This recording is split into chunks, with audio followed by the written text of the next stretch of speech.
young man. How y'all doing? Hey! I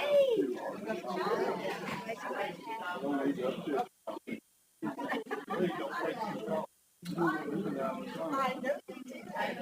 Watch it out again? Yeah.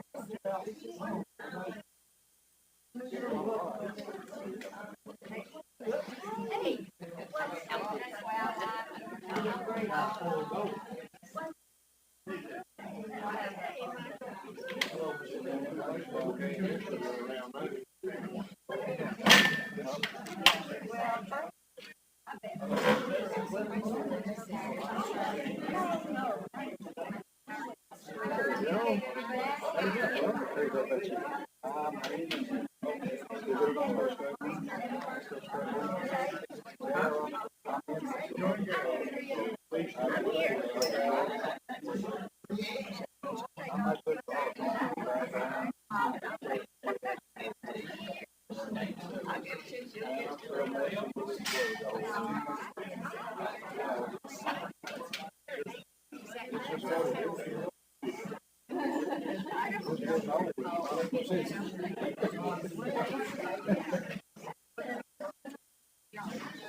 Wow, that's 10 years. Right.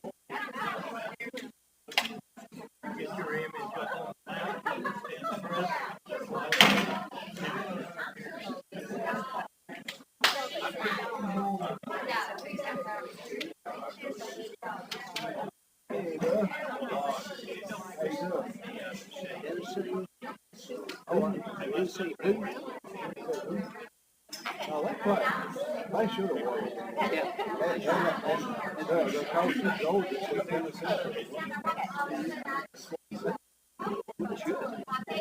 that boy, he normally would kick. Well, he went back out there and kicked the same.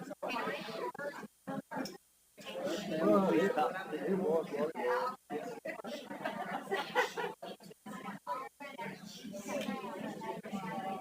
We're going to go ahead and get started. A couple things. Let's get out of the way. If you're a Georgia fan, please find class. And I have a college buddy, and I started off the bat. I was just letting him have it, just off the bat. He wouldn't say anything, and I'm just gonna have some fun, the whole game. And at the end, I just said, I'm not talking to you, and we haven't talked. Like, man, this is crazy. It is crazy. If you see a spot on my shirt, I spilled something on myself this morning. I'm hoping it dries in. But I also shave, so I have not shaved. Most of my coworkers have not seen me fully shaved. My wife, since I'm married, has not seen me fully shaved. And I should have trimmed it before I shaved it, because my face is a little sensitive after several days still. But some of my students would look, and they'd look back. And one came up to me and she said, Mr. Lewis, I don't like it. What happened? And so anyway, we'll just go with it, but try something different. Also, just for a side note, I don't know if you ever drive going towards Medina and go down, like all the way down Campbell Street to where it turns into Baker's Chapel, but they have lines on it now. And you're like, what? So that's where my parents grew up. I was driving through the other day, and my mom calls me and says, hey, they're asphalting our road. It's like, that's a big deal. Before it's like the chip stuff or whatever. And I mean, it is like smooth as glass. So anyway, I'm driving down through there. I go home that way sometime just to reminisce, I guess. And I was like, something's different. Not only is it, paved. And I was like, what's different? I was like, there's lines on this road. My entire life, there have never been lines. I mean, it's like, you think not a big deal till it happens to your area. But anyway, I just felt like this is a public service announcement, and we're going to start with a prayer. Anything this morning we need to pray about? The Bradfords may be here today. I know Mr. Ken is still going through some things there. I think they've gotten a few different answers, so they're still I know soon they're going to go to MD Anderson, and just they're trying to find out exactly what's going on. We need to remember Earl Edwards. Earl passed away. Oh, I did not know that. Okay. I saw him maybe a year ago, and I did not know, but he was what, early 90s? Yeah, I did not know that. He was a great guy. It happened yesterday, if I understand. Okay. We had, gone to breakfast with some of grandchildren, children. Because I thought he was still getting around last time. I mean, okay. And I went out door knocking and said, "Coach, I made my dog and, heart attack." Oh, man.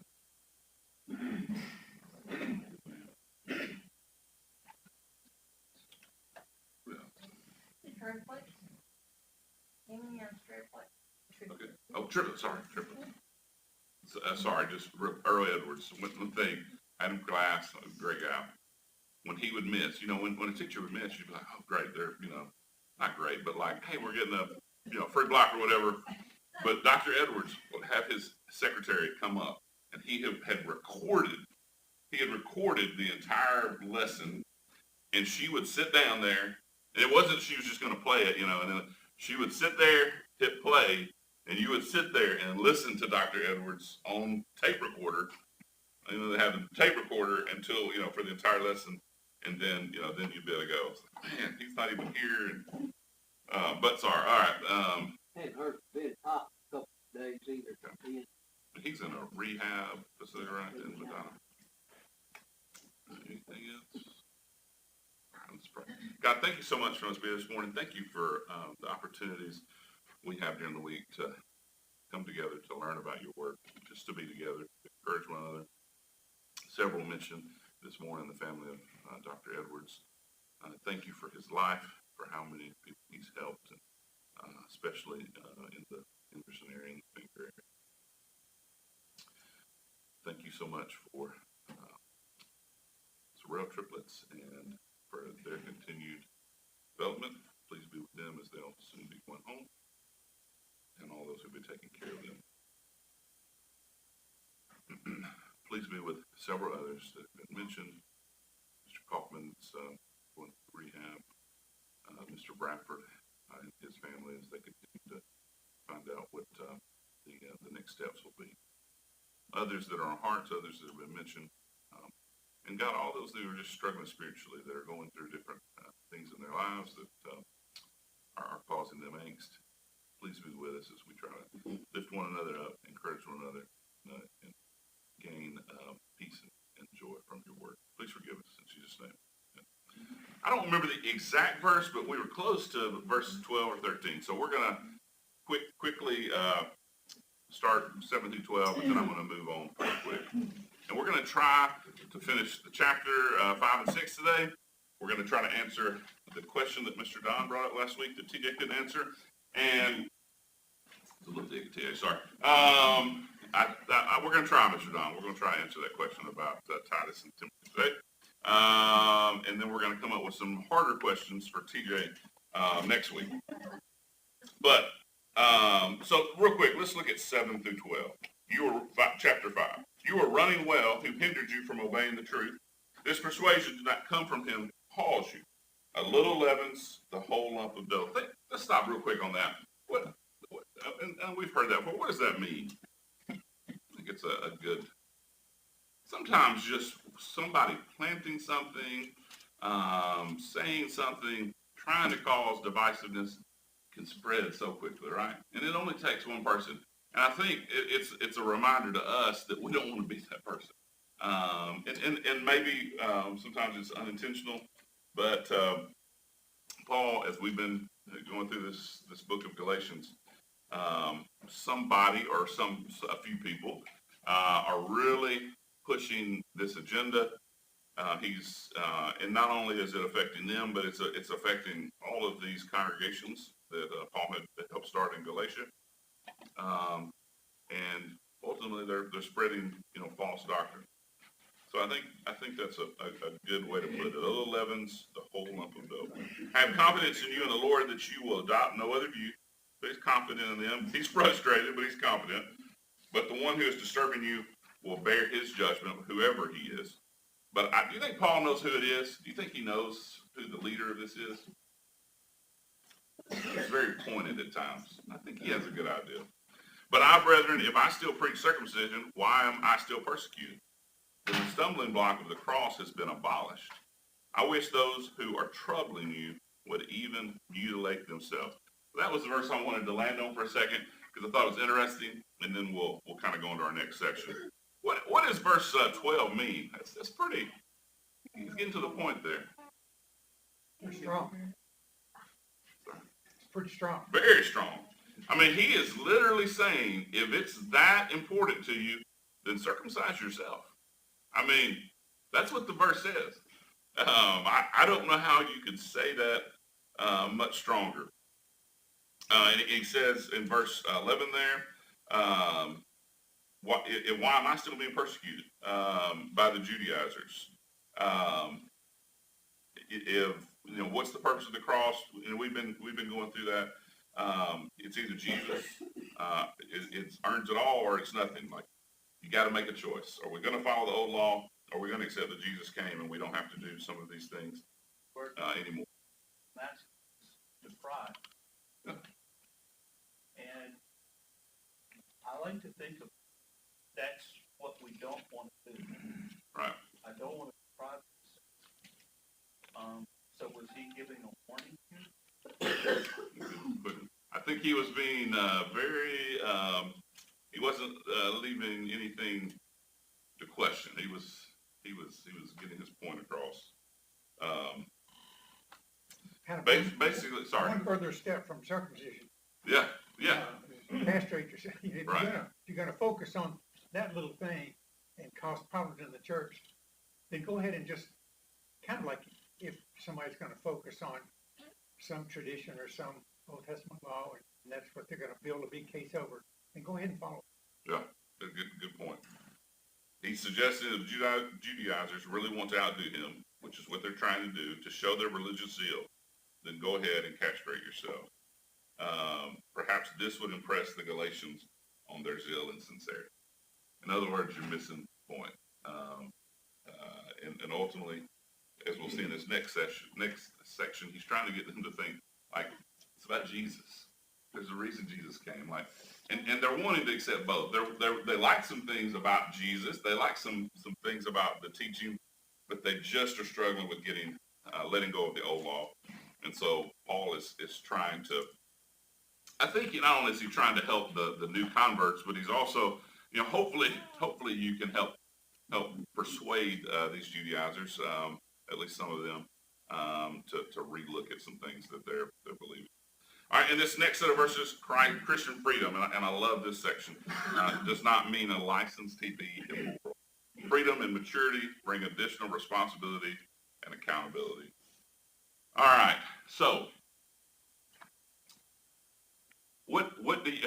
Okay, so how many of you have had kids that are now, and I use the term adult loosely, but are over 18, and I say adult loosely because I think we know some 18-year-olds, are ready to have a family and get a house, and they're good. They can do taxes, right? And then there's some 18-year-olds that it's like, it's going to be like 25 before they're ready, right? Some of that just depends on the maturity. Some of that just depends on maybe the way they were raised. And sometimes they're ready, but we don't want them to be ready. And they're so independent. I'm going to start talking about my daughter. Sorry. And you're just like, okay, I created this individual to be independent, and now they are. And now you got to deal with it. But as we think about in our Christian walk, and we think about the freedom we have, what responsibility comes with that freedom? And why does that take the fun out of it? Maybe that's the wrong way to put it, but why is that so difficult? We have this freedom in Christ, but yet with it comes a lot of responsibility. Any thoughts on that? Maybe it's not responsibility as much as it is consequences. Okay. Because when you make a choice, we are able to make whatever choice we want. And that's the freedom. But that choice has consequences, good or bad. And it's what we hope we teach our children that when they do have the opportunity to be free, and they have their own choices, they understand the consequences. Yes, I like the word opportunity okay, because when we turn ourselves over to a higher who can make it out. okay. How, think back to when you got your first vehicle. So I was the oldest.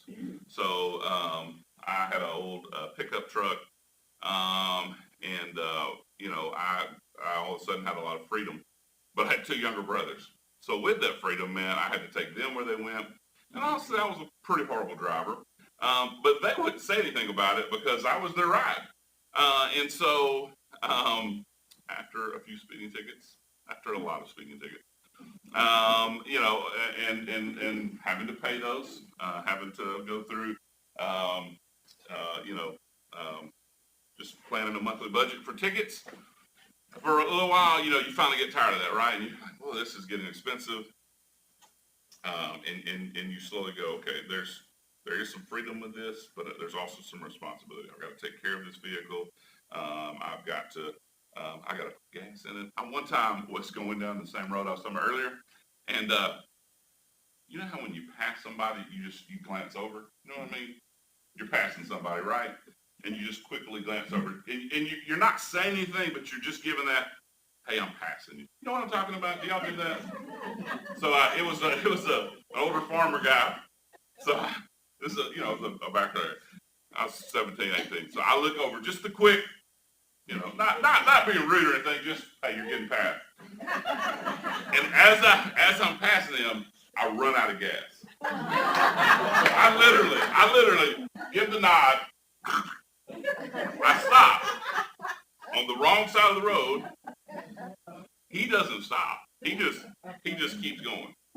So then I have to, and there's 4 cell phones. I have to walk like 2 miles back, tell my dad. He comes and he's like, why are you on the wrong side of the road?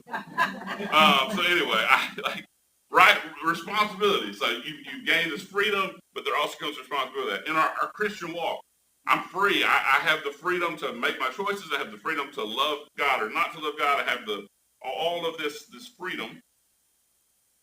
But if I want to grow, if I want to grow closer to Jesus, to God, then I'm going to have to read my Bible. I'm going to have to spend time around other Christians. Like there are some things to grow properly that I'm going to have to do. And we understand that in all other aspects of our life, right? In school, if I don't do my homework, if I don't, listen to the teacher, I'm going to probably struggle.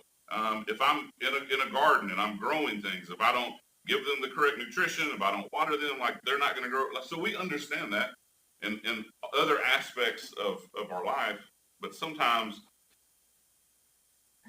we get to 40 or we get to 50 or we get to 60. We go, why am I still in the same place in my Christian walk? What have I been doing to feed that? And the great thing is, as long as we're still alive, right, we still have opportunity to do that. But with growth, with freedom comes some responsibility. Yes. And also the word accountability. Okay. Responsibility, accountability is just a little bit of an additional. Expound on that a little bit. I think that's good. Well, responsibility is doing a responsibility. Then when you're accountable, responsible for I've done it. You're accountable now as Christians. Well,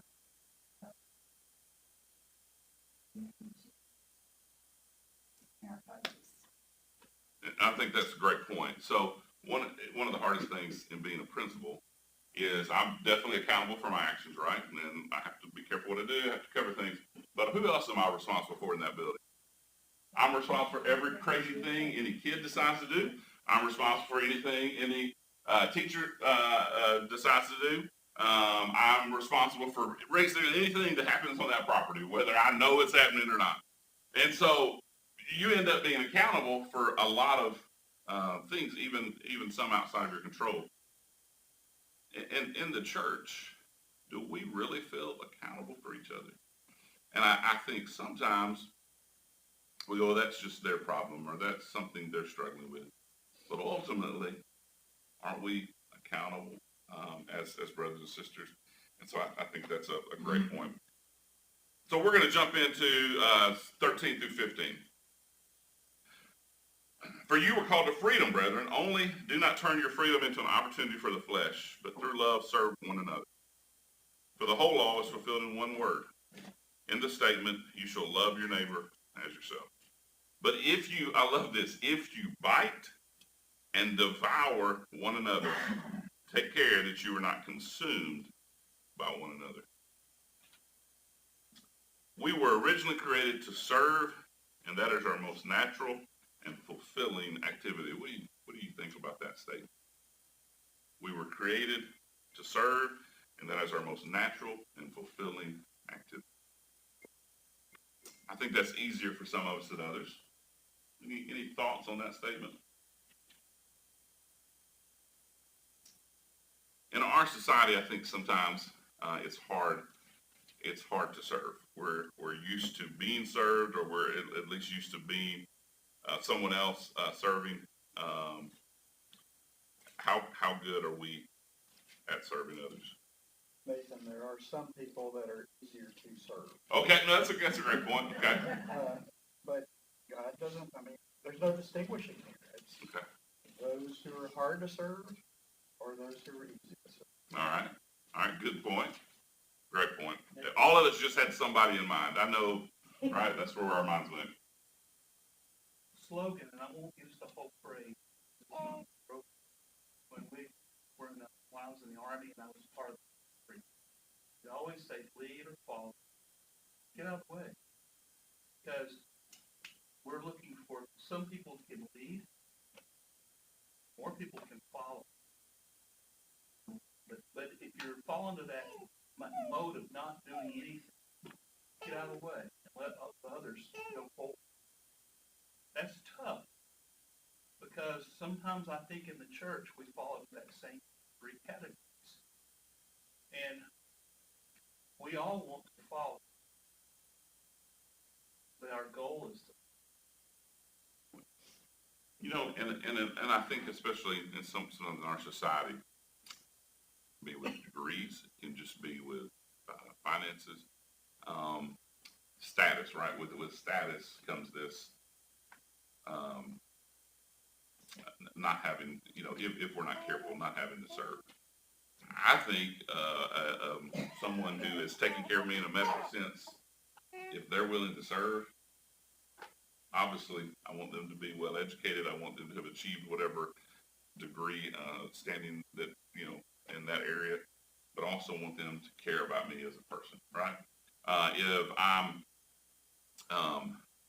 you know, if anything that I'm doing, someone, maybe they've been doing it long, and I'm not saying they don't deserve honor or respect, but what kind of heart do they have for service? And I think that's important to us as individuals, whatever we do, whatever we accomplish in life. You know, a few years ago, I had the privilege of going through the state Principal of the Year thing. And that was fun. It was a lot of paperwork. But it was fun. It was fun to be recognized, but like, I had to get up and go to work next day. You know what I mean? Like, hey, that's great. It's a nice dinner. But like, there's kids who need me. And like, that's what I do. That's why I got into this. I didn't get into the job I do because I was trying to earn an award for that. It's nice to be recognized, but ultimately, like, I got to go back to work. And sometimes in our Christian walk and working with others, we can't forget why we're doing that. We can't forget the people that are around us, because we've gotten, I tell you, just, you need to go sit and talk to Ms. Sharon and Mr. Don or some of the other folks in World Boss Bible School just one Wednesday night and hear them talk about some of the different things, people they've been to help. But what you realize is tomorrow, somebody else needs that. Like, there's still other people who need the help. Somebody had their hand raised. A good point here is the parable that Jesus gave, the Good Samaritan. Let us learn as Christians to go out of our way to help other people. Okay. That is what the Lord wants us to do on the spur of the moment. when the key comes in.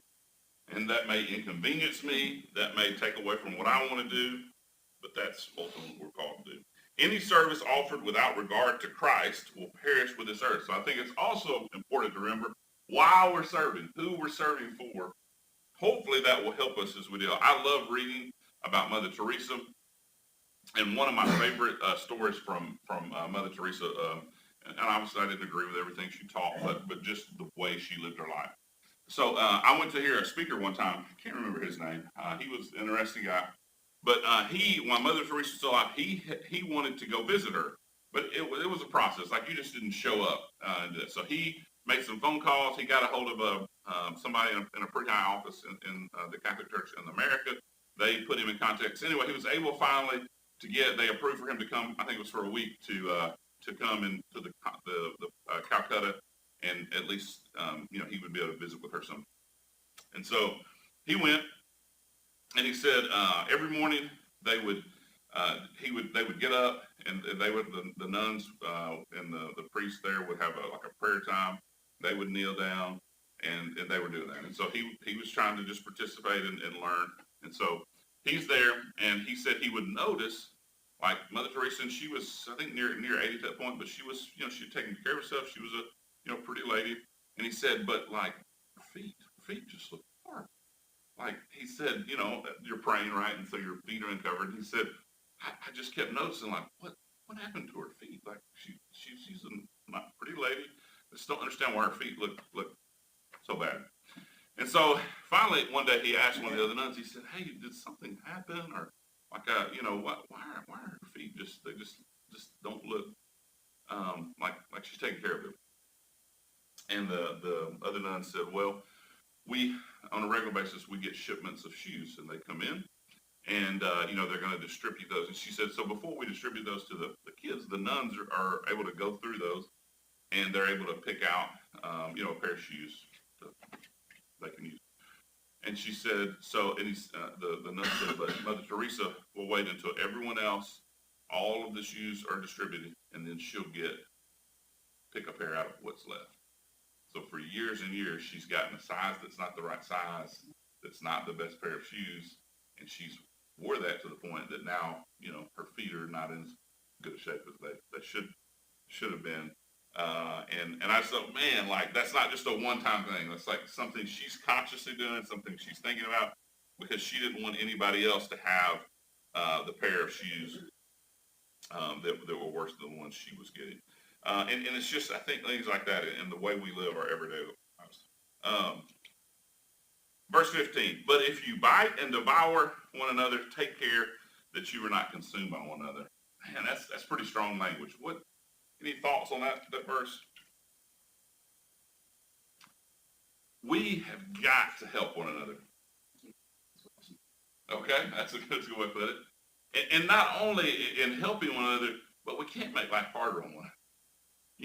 If we can't come to church and feel comfortable, and it be a safe space, and be able to share and work through struggles and talk about things, then where else can we do that? We have got to help one another, and we can't make it more difficult. And basically, Paul's saying here, it can consume you, and it can consume. Back to the verses talking about the leaven, right? It can cause a whole lot of issues, and we don't want divisiveness. We don't want problems. There will be things, and we'll deal with those, but a lot of that's going to come back into our attitude.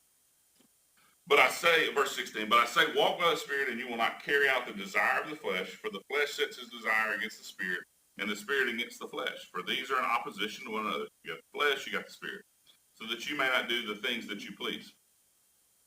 But if you're led by the Spirit, you are not under the law. That's a pretty big statement.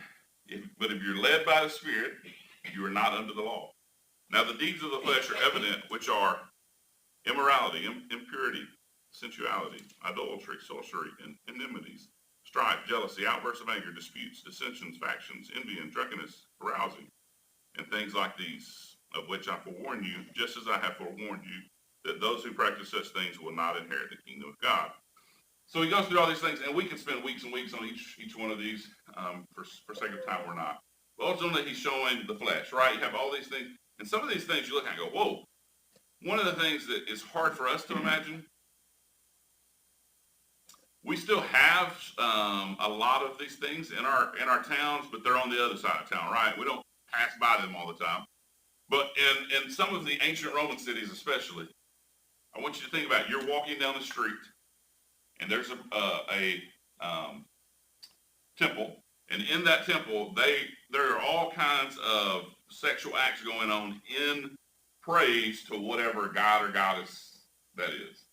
And like that's like you're covering your kid's eyes or whatever, and you go, but like that's in town. That's part of what you're surrounded by, and accepted. It's not on the other side of town. It's not separate. It is part of your everyday living. And so some of the things that he's talking about, you go, well, is that something? Yes, like that was part of their life. One of the first things he mentioned here is fornication. It was the number one problem in the first century among the Christians because they came out of the pagan world. Unfortunately, it is also the number one problem in today's Christianity. And great point. And I think now sometimes we cover it up. We're not supposed to talk about it, but it's there, right? It's obviously still there. It's still a struggle. And I think so. I got to go to some of the cities in Turkey, some of the sites. And as you think about like, man, just how open some of these things were. And again, in the name of their gods or goddesses. And so Christians are really having to struggle, which goes back to the whole conversation about meat, sacrifice to idols. I mean, there's a lot of things that were tied in there. And again, there's so many things listed here. Disputes, dissensions, factions. It's interesting. But he's comparing the flesh.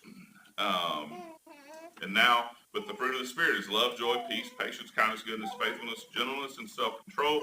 Against such things there is no law. Now those who belong to Christ Jesus have crucified in the flesh with its passions and desires. So this goes back to this whole thing with freedom, right? So we have freedom in Christ, but with that freedom comes responsibility and accountability.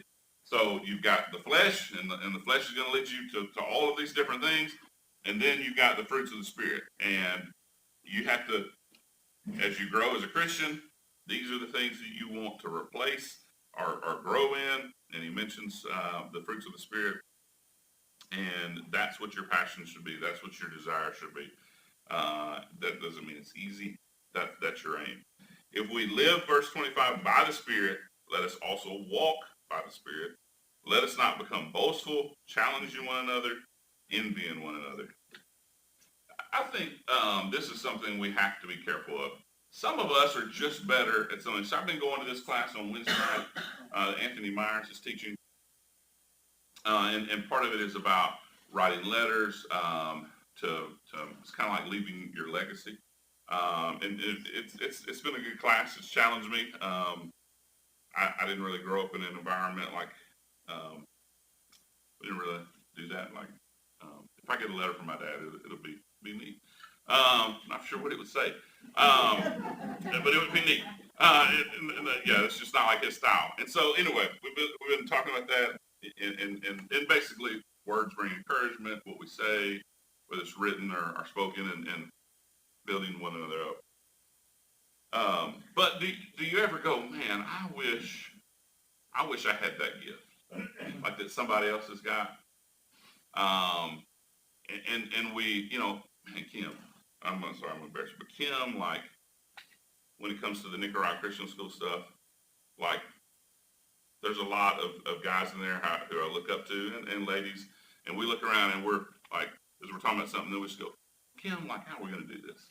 And it's just like, she has a gift for that, and she can bring it together, all the different ideas, but she can make that happen. Like, she can put that into a plan, and she just has that gift. And I think we've got to be careful, especially in a church the size of Kimmel Street. There's a lot of different people with a lot of different gifts. How do we use those? How do we make sure that those are being used to their full effect? But at the same time, like, my gift is different. I may not have that same gift. And it's okay. It's okay to have different gifts. It's okay to have different things we're good at.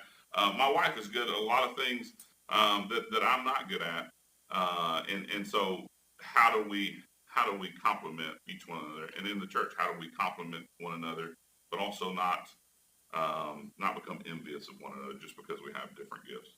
A lot of times, man, I wish I could get up and speak, or I wish, you know what I want to do? Like speaking would be great, and I enjoy that. I want to lead singing.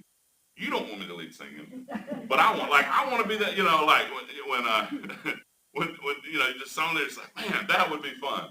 And then you get up there and you go, whew, like I got to pitch this song, like I got to, remember all these parts. No, I don't want to do that, but it would be fun. You're like that. Caleb does a great job with that. So we have different gifts. I like this statement. The key is to walk after the Spirit, obey the word, and in doing so, we will bear the everlasting marks of the Holy Spirit. Have you ever thought about that? Like, if I'm living and walking in the Holy Spirit, like it should be evident. It should be seen. It should leave a mark on me. Doing that and talking about that are two different things. Christ has given us his Spirit, but we are capable of rejecting him if we want to, whether we do or not. It's evident in our character. It's evident in the things we say or do. Any other thoughts on that section? Basically, you got the flesh, you got the Spirit. We're going to walk in the Spirit. We're going to use the gifts we have. We're going to bear one another's burdens. We didn't talk about that a whole lot. That comes later. Challenging one another, but not becoming envious of one another. One of the things we can do that will help us is to read Romans, the 8th chapter, the Great Spirit chapter. Yes. That will help us a lot. Good point. All right, we're going to go through this next section. I thought I was going to finish with that. We're going to get close, though. Brethren, if any, verse 1, so in chapter 6, brethren, if any, even if anyone is caught in any trespass, you who are spiritual, restore such a one in the spirit of gentleness, each one looking to yourself, so that you too will not be tempted. Bear one another's burdens, and thereby fulfill the law of Christ. For if anyone thinks he is something when he is nothing, he deceives himself. But each one must examine his own work, and then he will have reason for boasting in regard to himself alone, and not in regard to another. For each one will bear his own load. Generosity is usually a good indication of one's grasp of God's mercy. Think about that. Generosity is usually a good indication of one's grasp of God's mercy. Those who love and give little in proportion to their means usually have little insight into how much God loves them. If they did, they would give much. Yes. In verse 1 here, brother, man will be overtaken in a fault. The word fault there in the Greek is trap. You don't get caught trap. What is so important to me? These are beautiful verses. Why is this so important? I think it's interesting. He's talking about freedom in Christ. We have a lot of freedom. He's reminding us about the battle between the flesh and the Spirit. And then here in chapter 6, and again, this is not a long chapter, but he's wrapping all this up. Why here, as he starts this chapter, does he say, if anyone is caught in a trap, you who are spiritual, restore such a one in the spirit of gentleness. This is the same guy who just a few verses ago said, basically, if you're not going to let go of this whole thing, then emasculate yourself. Like, that's pretty strong, right? So why here in chapter 6 does he say, if anyone's caught in a trap, I like that better, or a fault, you who are spiritual, restore such a one in the spirit of gentleness. So as these churches are starting, these congregations are starting, not only in Galatia, but all over, and this letter is going to be passed around, do you think they have some bumps on the way? And I remember Ray Hawk a lot when I was young, talking about when we looked at some of the first century churches, would we fellowship with them? Like some of the things they struggled with, right? And yet, they weren't ever, there were some pretty harsh things said about most of them, the early churches, some things they struggled with, but they were still God's people, right? They were still considered a congregation that was struggling, had some problems. And I think that's a good reminder for us as we struggle, as we have things that happen, and maybe we fall into temptation. we can be restored. But I think it's interesting. Paul, pretty tough guy, pretty strong language at times, says, do that with a spirit of gentleness. So back to my dad. And I know I pick on my parents a lot. My dad was a good guy, but he had 4 boys. Like, my parents had to be pretty tough. Like, 3 of us were in consecutive grades. I mean, 3 of us were close. Like, we were all in high school for 2 years together, and nobody failed. So I mean, like, there was a lot happening, whatever. So, my dad, we got off the bus, we went to the shop. We were the second shift. And so, he was pretty tough. But what's neat, now, there's, this is 7 or 8 grandchildren. All of them are girls except one. Like, how did that happen? And like, my dad, who I would have considered pretty old school, kind of tough guy, like, there will be little girls running around in the living room, and either he's went deaf, or like, it is so weird. I mean, it is so strange. Like, this is the same man I grew up with, to now, like, he's taking little girls for, they go riding on they got gators and all those different things, or the tractor, and he'll, play with them and different things. It's like, what, like, where was this guy 30 years ago? I mean, it's just, I guess it's just part of life, right? This thing's changed. Okay. Like, I would have never considered him very gentle, but apparently it was there, and that has developed. But why does Paul put it that way? And think about the way, like, the things Paul's been through. I think he's sick and tired of dealing with people that are the Jews that persistently won't keep the old ways. Okay. And it's done. Oh, Yeah. it's past. Why can't you see this? Move on. Get Okay. over it. Well, He's and talking you're to a an, family. I'm sorry. oh, no, I was gonna say, you're in education, and so I feel like there's always one, there's someone that heard this or read this letter, and they're still worried about circumcision and the law. They heard this, and they still miss the point, right? We have a religion that still missed the point. And I think, I hear that, and I'm not a man, but if someone said you don't have to be circumcised to be saved, I'd be like, oh, good, I'm so glad, But the alternative of what he's saying to do is a lot harder than a checklist. Okay. You don't have one thing and then, yes, you do. We do the salvation because of God, but it's an everyday, it's a transformation. And I think a lot of people, they'd rather have that one and done. If I do this, then this is going to happen. Our brains like that. We like to know that I can check that off a list. I love making lists, and it's Nothing harder. like finishing a list. Throwing it Yeah, away. but it's harder to say. I have to be nice to somebody I don't want to. I have to offer up every day and help each other, and I have to do that. And so he's saying it's a different heart. So be gracious with each other. That it's not, we are having to make changes. We don't have that circumcision of the heart that we just check off and on. It's a daily transformation. It's a daily submission to each other, and that's hard. And often these congregations, they're not all from the South. They're not all, like, they're coming from Greek, Jew, right? Like, different, like, it's all in one place, and they're bringing all of that to it. Somebody started to say something a while ago that, And in the situation here where he's talking about gentleness, he's talking to a family. So and the other situation, he's talking to men who are traveling around trying to destroy the church. And he's a lot firmer about those guys who are more important, who think they're more important. And you can see that difference because this is a family. And if you're in a family and somebody comes to supper, one of the boys comes to supper and he knows he's not supposed to wear a hat and he does it just to aggravate, then, you should be gentle and say, usually the mother may be gentle and say, you need to take the hat off. The dad may smack him on the back of the head. You don't wear a hat at the table. But it's a difference of a family. They don't hate him and they're not throwing him out and they're not telling, but it's in gentleness, which goes a lot further, to try to make your family healthy. and I think the key word is family, right? Like, Paul cares about these people. Like, guys, like, this is what he does, this is his life. And so think he goes to these congregations, it's not like he's going for a gospel meeting, right? He's living there, he's there in a couple of years, at least in this case, probably a different time, but often he's there for longer periods of time. Like, he loves these people. And so when he goes to these congregations, it's like your granddad coming to visit you, right? They respect him, they appreciate him, and when he's writing to them, it's because he's somewhere else and he can't get to them. It's not like he can just hop in the plane and get over there quickly.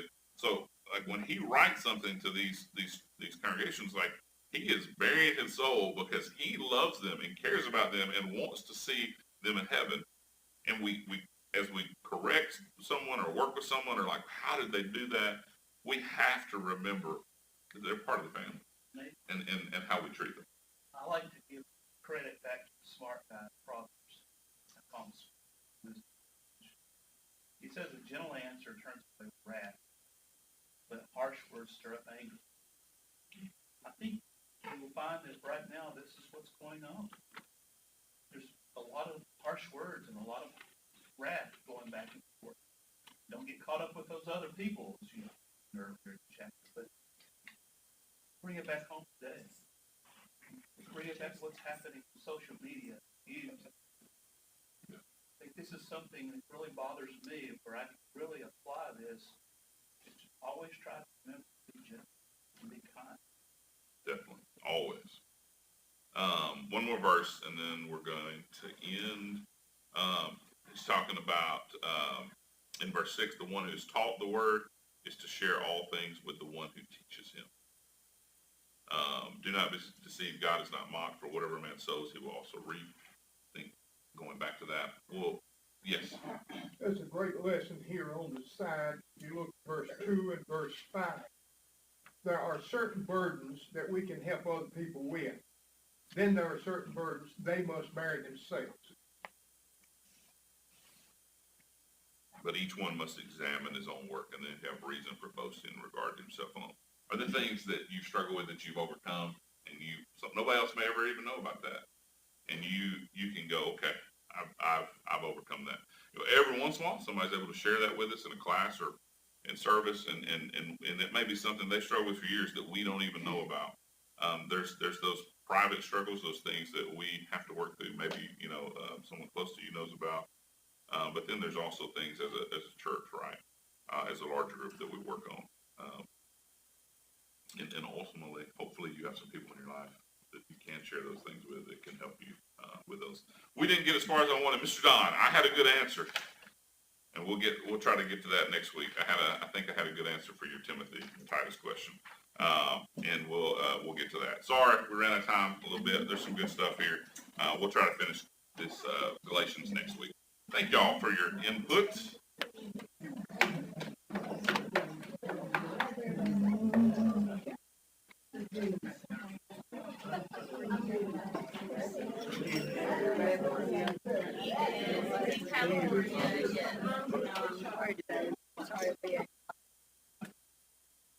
Like a bell. Like man. Well,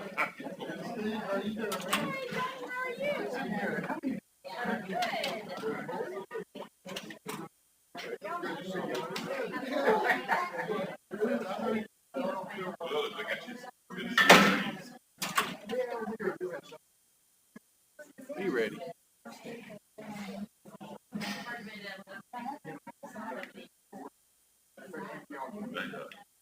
I know they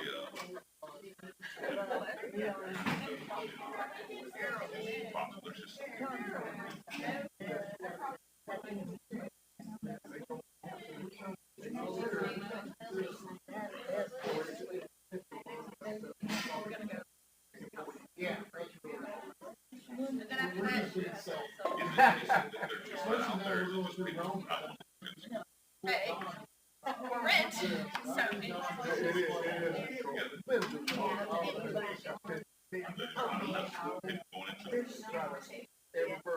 If you have time, it's always like Elena and, they're young.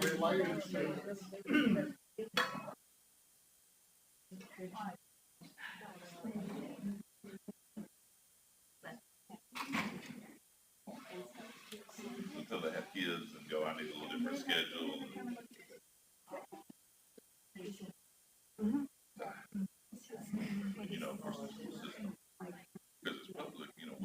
lot of students that go to private schools and everything too for some of those services. But I mean, Why? like, I don't know, but they bring them for services a lot of times to, yeah, to preschool. You know, so occupational therapy and several different. Oh, they don't, I thought they did.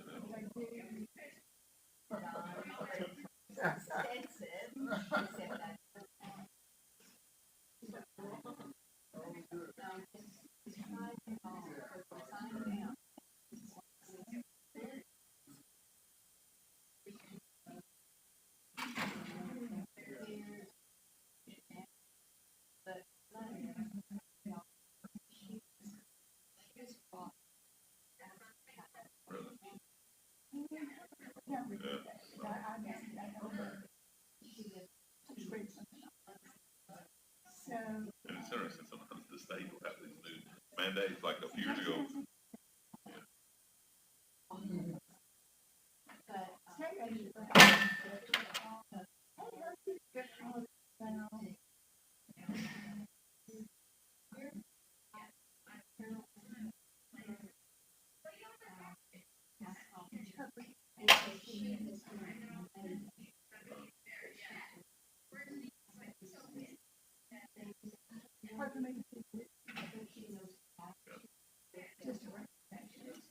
Because I know like a few years ago, they passed a mandate about social workers in every school, but then they never funded it. It's like, yeah, so the house is like, I don't know how it's supposed to do that, but. And then I think, I don't know. It's always a question of us. And actually, it's.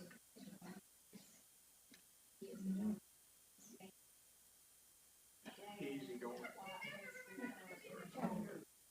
That's correct. Amazing how they hang in there. That's another reason I just thought today.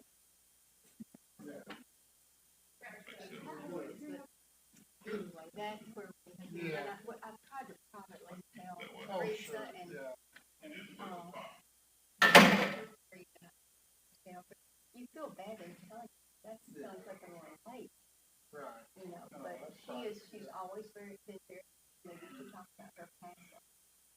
I didn't think you were at home just watching TV. I moved everything. We might be to tell the truth. It doesn't come on until about 6 a.m. Stays on. I tell you, this week, it's Trying to a get hard them week to to talk listen and open to, up. and Oh, it's been- yes.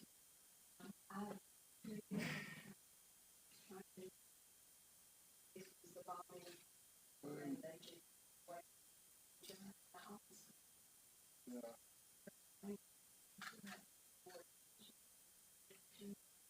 Bang.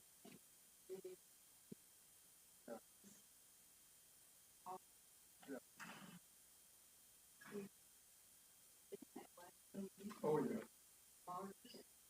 And I hope that they have opened something. Right. Because he was always for the right thing. That's the beauty of his life. And I didn't really know him until this happened. And he's going to all these campus colleges and telling all this family and Christ and God, all of that, better than any preacher. Somebody, but I was surprised at one thing. He was worth what, $12 million? That's surprising. I asked him, where'd he get all this money? Just keep on going and Yeah. I had to work